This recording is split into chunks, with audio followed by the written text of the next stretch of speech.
Ako si Maria at ito ang aking kwento.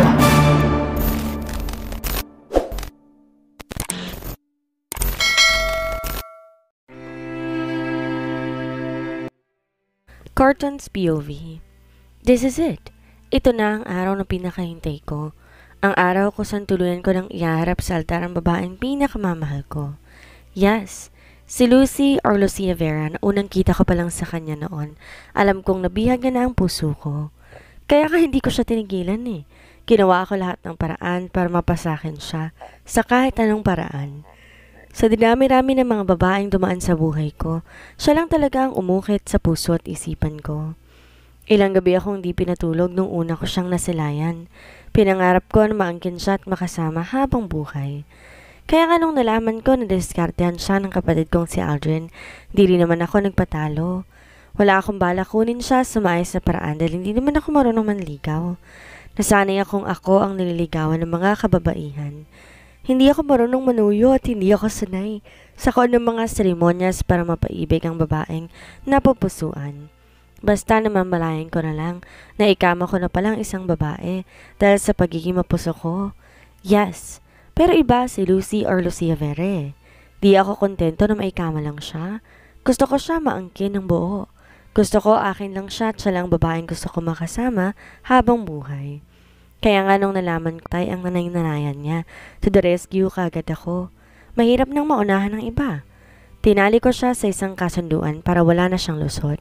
Wala siyang choice kundi manatili siya sa tabi ko dahil sa pinirmahan niyang marriage certificate. Actually, nakarehistro naman talaga yon. Nagiging legal kami mag-asawa dahil sa papel na yon. Congratulations, kuya! Habang nakatayo ako dito sa harap ng altar, hinihintay ang aking bride. Siyang paglapit naman ng aking half-brother na si Aldrin. Makikita ko sa mata niya ang lungkot dahil sa halos magkasabay na pagkawala nila daddy at ng mommy niya. Pero alam kong pilit niya lang kinakaya. Nagawa niya pang dumalo at maging best man ngayong araw ng kasal namin ni Lucy na siyang labis kong kinatuwa. Thank you dahil hindi mo ako tinabla. Ang paanyaya ko sa'yo. Sa kabila ng nangyari, eto ka.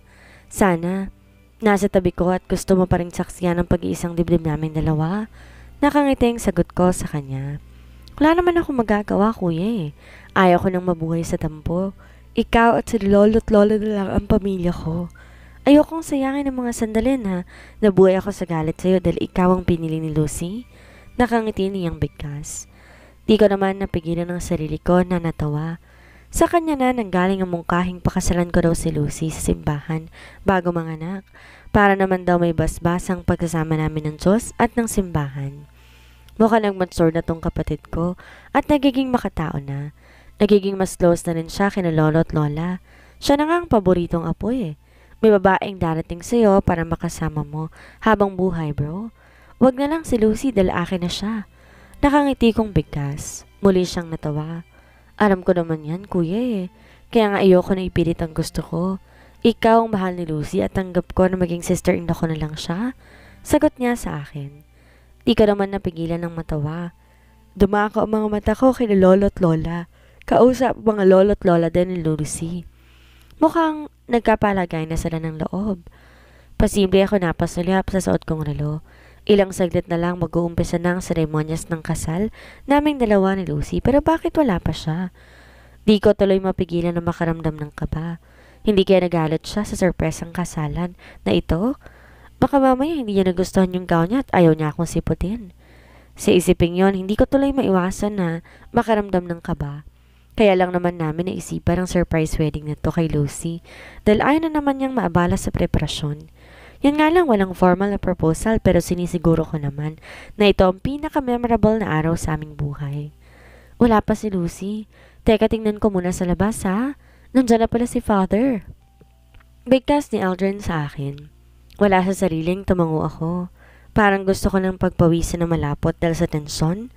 Akmang huhugutin ko na sana ang aking cellphone mula sa aking bulsa na mapansin ko na nagiging alagaga ang ilan sa mga bisita na gustong saksiyan ng pag-isang dibdib naming dalawa ni Lucy. Ang iba sa kanila, nagmamadaling pumasok sa loob ng simbahan at naupo. Sakto naman bumalik si Aldrin na may dalang magandang balita sa akin. Dumating na ang bride. Maganda ka na. Mag-uumpisa na ang wedding. Bigkas niya sa akin, sabay abot sa akin isang panyo. Nagtataka naman akong napatitig sa kanya. Para to sa luha mo mamaya. Sure naman, iiyak ka niyan eh. Nakangisin niyang bigkas sa akin na may halong panunokso sa kanyang boses. Kung wala lang kami sa loob ng simbahan, baka hindi ko napigilan ang sarili ko. Baka nga nabatukan ko pa to eh. Tsaka kailan pa siya natutong maging mapang-asar? Sasagot pa sana ako nung pareho na naming narinig ang wedding march. Para tandaan na mag-uumpisa ng kasal namin dalawa ni Lucy. Kaya, bigla ko nilang hinablot ang panyo na binigay sa akin ni Aldrin at ibinulsa. Malay mo nga naman, baka magamit ko nga ito mamaya. Maganda na yung ready ako. Naunang maglakad ng mga abay, ninong at ninang at iba pang mga taong kasama sa entourage. Wala naman sa kanilang focus ko. Iisang tao lang kanina ko pang gustong makita at yun ay walang iba, kundi ang asawa ko na si Lucia Vera del Chavez Montalbano. Habang tinutugtog ang wedding march, dahan-dahan naman, bukas ang malaking pintuan ng simbahan at mula sa labas tanaw ako ng nakatayong si Lucy. Kahit malayo siya sa akin, alam ko, napakaganda niya. Bumagay sa kanyang suot niyang gown at ako mismong pumili. Napansin ko dahan-dahan siya naglakad papalapit, kaya umayos na ako ng tayo. Habang naglalakad siya palapit sa akin, para naman akong ipinako sa aking kinatatayuan. Hindi kumukurap ang mga mata kong nakatitig sa kanya. Bago pa siya nakalapit sa akin, hindi ko na napigilan pa ang pagpatak ng luha sa aking mga mata. Lucia Vera's POV. Kung panaginip lang ang lahat, ayoko na sana magising pa. Basta kasama ko lang si Corton. Pagkarating namin ng simbahan, kagad akong sinalubong nila mommy at daddy. Mahigpit nila ako niyakap kaya di ko na napigilan pa ang sarili ko. Kagad akong naluha. Congratulations, anak! Hangad namin ng daddy mong maligayong yung pagsasama ng dalawa ni Corton. Madam naming bigkas ni mommy sa akin. Thank you, mom, dad. Pasensya na po kung napagang pag-aasawa ko, ha? Pero kahit na nag-asawa na ako, babawi pa rin ako sa inyo. Mahal na mahal ko po kayo. Lumuluha akong bigkas. Mahal na mahal ka rin namin, Lucia. Masaya kaming nasilayan kang muli na ligtas. Alam namin magiging masaya ka sa piling ni Corton, kaya ang mula umpisa, sinuportahan na namin kayo. Alagaan mong sarili mo, alagaan mong asawa mo at mahalin niyo magiging mga anak niyo. Bigkas ng daddy sa akin. Nakangiti naman akong tamango. Si daddy na mismo nagpunas ng luha sa aking mga mata.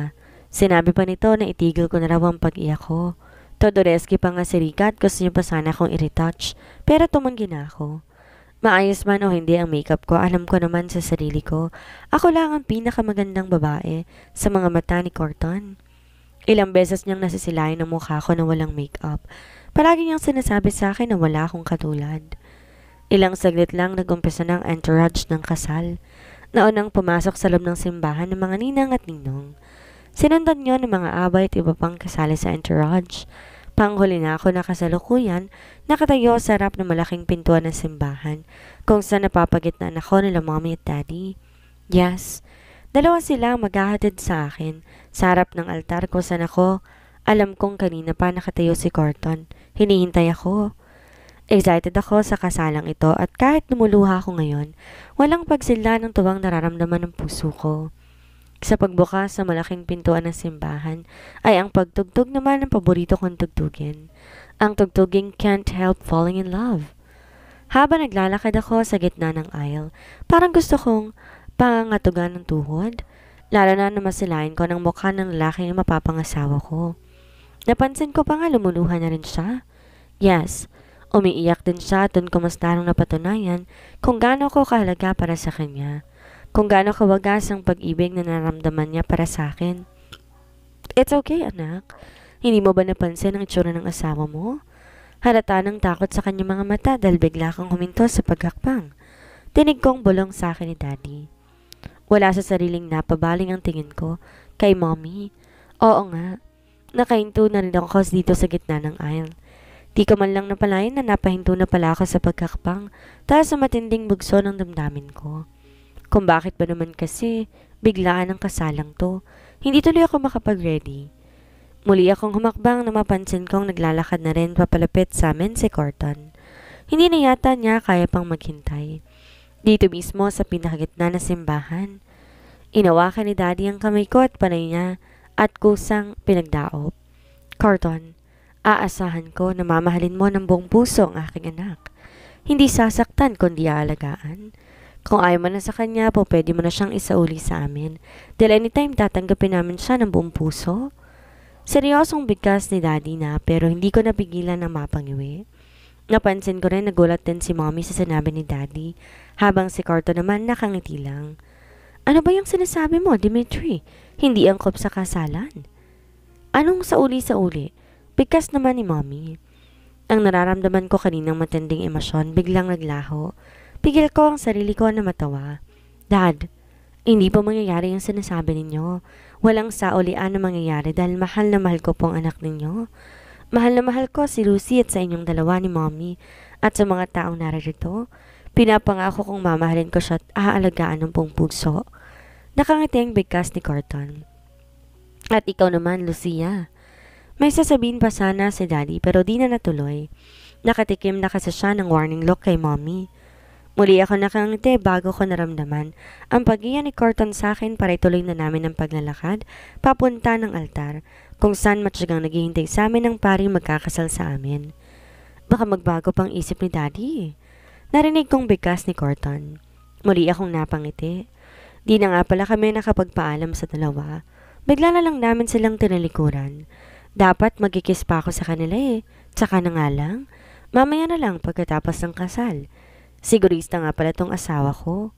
Bigla tuloy nawala ang pagiging emosyonal ko dahil kay Daddy. Ibang klase talaga kasi ang message na pinakawalan niya. Pero nagbago na naman ang mood ko nang tuluyan na kaming nakarating sa harap ng altar. Kung saan ramdam na ramdam ko, ikakasal na kami. Tumatagos kasi talaga sa puso ko lahat ng mga pangaral ni Father sa amin. I will love you forever. Today, you will be my wife and my soulmate forever. Pinapangako ko sa lahat na magiging perpekto akong asawa at ama na magiging mga anak natin. Mahal na mahal kita, Lucia Vera. Ikaw ang buhay ko. At ikaw ang gusto kong makasama habang buhay. Mga katagang binitawan sa akin ni Carton na muling nagpapatak ng luha sa aking mga mata. Ano pa nga bang mahihiling ko? Di ka man nakasama mga magulang ko habang lumalaki ako. Dumanas man ako ng hirap pero bumawi naman ang kapalaran sa akin. Binigyan niya ako ng lalaking magmamahal sa akin habang buhay. Pagkatapos ng kasal sa simbahan, diretso kami sa reception party. Hindi magkamayaw ang mga bisita at mga mahal namin sa buhay, kababati sa amin. Walang pagsidla ng tuwang nararamdaman ng puso ko sa mga sandaling nakita ko ang mga mata ko sa buhay na kompleto para saksihan ang maliligayang araw ng buhay ko. Ang pag-iisang dibdib naming dalawa ni Carton. Congratulations! Nakangiting bigkas ng maid of honor kong si Rika. Ilang beses ko nang narinig sa kanyang pagbati simula kanina pa sa simbahan hanggang dito sa reception. Thank you. Teka, lasing ka na yata Nakailang kupita ka naman ng alak dyan. Nagtataka kong tanong sa kanya. Napansin ko na mumungay na rin ang kanyang mga mata, palatandaan na marami na talaga siyang nainom. Ano kaya nangyari sa babaeng to? Maayos naman siya kanina pero eto siya ngayon. Nag-iba na naman ihip ng hangin. Moody talaga. Yeah, I know. Hindi pa ako lasing, cause hindi ko alam ba't feeling ko. Ang lungkot-lungkot ko. Supposed to be ako maunang magka-asawa sa angka natin Ako naman ang panganay na apo nila lolo't lola. Tapos ako tong hanggang ngayon walang jowa. Bigkas niya. Di lumabas din ang totoo. Nagsisentimyenta siya dahil wala siyang jowa. Mas masarap palang kausap ito pinsan ko kapag lasing. Lumalabas ang katotohanan. Hayaan mo na. Darating at darating din ang tamang lalaking para sa'yo. Bata ka pa naman Walang dapat ipagmadali. Nakangiti kong sagot sa kanya. Kagad naman siyang napaismid. Right. Walang dapat na ipagmadali. Shit naman kasi. Sa lahat ng bagay, late ako. Hindi ko nga maipasa-pasa mga subjects ko sa school, kaya hanggang ngayon di pa rin ako makawala sa mga notebooks at ballpen. Kainis? Bakit pinapakahina ako? Bigkas niya.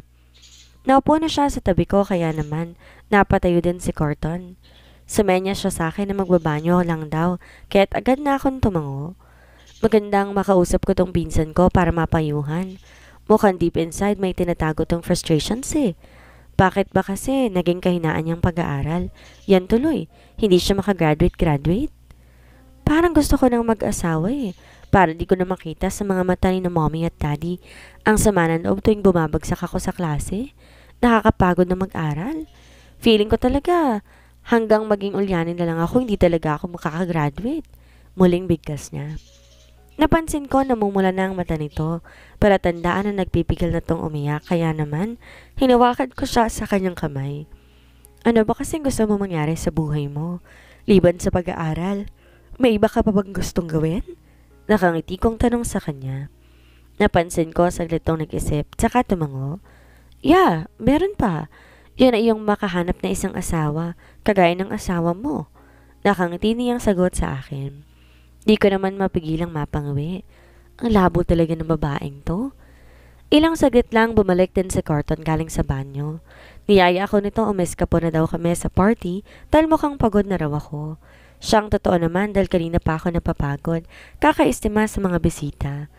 Dahil di naman ako po pwedeng bumiyahe papuntang ibang bansa para sa honeymoon namin, balak naming umuwi ng Hacienda Montalbano kasama sina Lola Rebecca at Lolo Tostado. Makapagbakasyon man lang at masamahan ang dalawang matanda. Alam kasi namin na hanggang ngayon hindi pa rin sila masyado nakaka-move on sa pagkamatay ng anak nila na si Senyor Almaro. Saglit lang, wife. Kasalukuyan naming tinatahak ang mahabang pasilyo papunta sa presidential suite sa kung saan exclusive lang para kay Carton ang naturang kwarto nang pigilan niya ako. Nagtatakang napatingin tuloy ako sa kanya. Katatapos ng nakasal natin kaya dapat lang sundin natin kung ano nakasanayan ng lahat. Nakangisi niyang bigkas sa akin. Bago pa ako nakapag-react, naramdaman ko na lang ang pagkabig niya sa akin kasunod ng pagkarga. Impit pa ako napatili dahil sa gulat, pero tawa lang ng tawa tong asawa ko. Wala tulong akong choice kundi ipilupot ang dalawa kong kamay sa kanyang leeg sa takot na baka mahulog pa ako. Alam ko sa sarili ko simula nung nabuntis ako, dumagdag na ang timbang ko. Since ginusto niyang buhatin ako, bahala siya. Pagdating namin sa aming suite, buong ingat niya akong ibinaba sa kama. Siya na rin nagtanggal ng mga accessories ko, pati gown ko siya na rin ang nagubad. Lalo ko tuloy naramdaman kung gaano ko ka-espesyal sa kanya. Teka lang, maligo muna ako. Bigkas ko sabay tulak sa kanya. Tanging ang manipis na pangilalim na kasuotan na lang kasi ang natira sa katawan ko. Kahit naman ilang beses niya nang nasalayan ang katawan ko, ayoko pa rin namang hinahalikan niya ako na amoy pawis ang katawan ko. Ayos na yan. Remember, honeymoon natin ngayon? Ayoko mabitin ngayong gabi kaya't pagbigyan mo na ako. Malambing niyang bigkas. Di ko tuloy mapigilan na mapangiwi. Ano bang sinasabi niyang mabitin? Kailan pa siya nabitin gayong halos gabi-gabi may nangyayari pa rin sa aming dalawa. Walang kasawa-sawa at walang kapaguran tong asawa ko. Ilang saglit lang na puno ng pinagkalong ungol naming dalawa ang buong paligid. I love you, Lucy. I love you very much. Paulit-ulit na bigkas ni Corton habang walang kumpanyang ipinadama sa akin ang langit sa piling niya. Mahigpit din ang pagkakakapit ko sa kanya dahil pakiramdam ko. Malulunod na ako sa magkahalong damdamin na lumulukob sa buo kong pagkatao. I love you too, Corton Montalbano. Ikaw lang at wala ng iba. Till death do us part. Bigkas ko at muli kong dinampi ang labi ko sa labi niya. Simula ng mga sandaling ito, alam namin pareho na lalong titibay ang aming pagsasama. Lalo na't kinasal na kami at may basbas na ng simbahan at ng Diyos ang pagsasama naming dalawa. Dito na po nagtatapos ang kwentong pag-ibig ni Lucy at Corton. Maraming salamat po sa lahat ng sumuporta at sumubaybay. Muli, magkita-kita po tayo sa susunod pa nating mga istorya.